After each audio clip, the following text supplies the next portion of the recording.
ஒட்டுமொத்த கோயில்கள் வழிபாட்டு தலங்கள் தான். தமிழ்நாட்டில் இந்து கோயில்களுக்கு மட்டும் அறநிலையத்துறை இருக்கு, இந்து கோயில் உண்டியல் மட்டும் எடுக்கும்போது உங்களுக்கு வேற்றுமை தெரியல.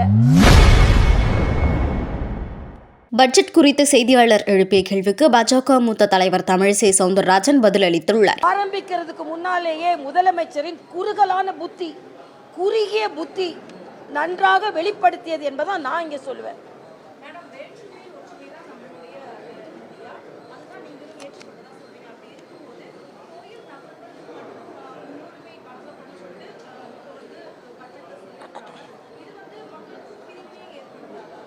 இது எப்படிப்பா, நான் தமிழ்நாட்டில் இந்து கோயில்களில் உள்ள உண்டியல் மாத்திரம் எடுக்கும்போது வேற்றுமை உங்களுக்கு வராது.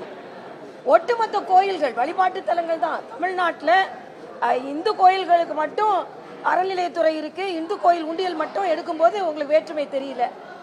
வேற்றுமையில் ஒற்றுமை என்பது வளர்ச்சிக்கான திட்டம். சப்கா சாத் சப்கா விகாஸ் என்ற ஒரு வார்த்தையை பயன்படுத்தினார்கள். அப்படின்னா என்ன? வளர்ச்சி திட்டம் எல்லோருக்குமானது தான். அதுக்காக இந்த நாட்டில் கோயிலை பற்றியே பேசக்கூடாதுன்னா என்ன அர்த்தம்ன்றதான் எனது கேள்வி. அதனால அது சுற்றுலாத்தலம், பல பேர் அதிகமாக வந்து மக்கள் சுற்றுப்பயணம் செய்வது, அதனால சுற்றுப்பயணத்திற்கும் பல சலுகைகள் கொடுக்கப்பட்டிருக்கிறது என்பதான் இங்கே உண்மை.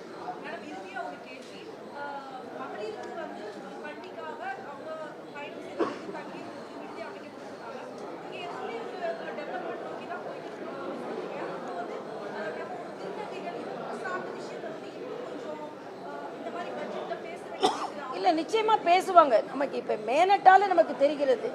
அது மட்டுமல்ல, பெண்களுக்காக நீங்கள் 1000 ரூபாய் மட்டும் கொடுக்கறது இல்லாமல் அவர்களை தொழில் முனைவோர்களாக ஆக்குவோம் என்பதும், சுய உதவி குழுக்களுக்காக அவர்களுக்கு விற்பனை மையங்கள் அமைத்து கொடுப்போம் என்பதும், அவர்களை தொழில் முனைவோர்களாக ஆக்குவோம் என்பதும் பெண்களுக்கான மிக பிரம்மாண்டமான திட்டம்.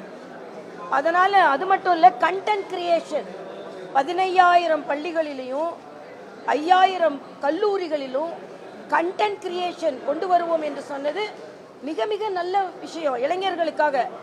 மரியாதைக்குரிய நிர்மலா சீதாராமன் முதல்ல சொல்லிட்டாங்க, இது இளைஞர்களுக்கான பட்ஜெட், இளைஞர்களை மேம்படுத்துவதற்கான பட்ஜெட்.